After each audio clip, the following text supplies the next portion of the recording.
Hello po, once again, this is Pastor Al of Shepherd Staff. No, I would like to paalala sa mga leaders sa simbahan, especially dun sa mga cell group. Ano po, mga kapatid, wag po tayo mag-aim na i-invite sa ating Bible studies ang ating mga miyembro, yung mga especially yung mga bago sa church para umattend sa ating Bible studies, no?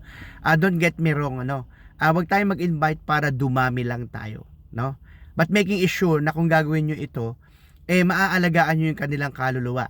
No, it is very crucial sa isang mananampalataya o sa isang gawain, sa isang Bible study na talaga namang ma-feed sila, mag-grow sila, no?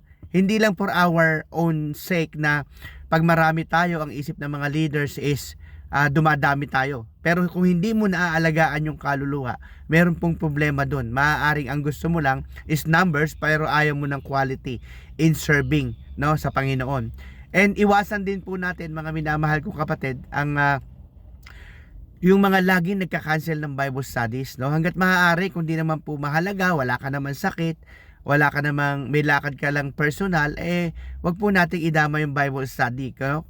Ituloy po natin yung ating mga gawain ng Panginoon kahit wala tayo. Remember, mga minamahal kong kapatid, ang pag-aaralan po natin ay hindi tayo. Ang pag-aaralan natin ay si Kristo. Kahit dalawa po yan, sabi nga ng Bible, 2 or 3 gathers in my name, I will be in on the midst of them. No. Muli po, mga kapatid, ito po si Pastor Alan Shepherd Staff. God bless you all po.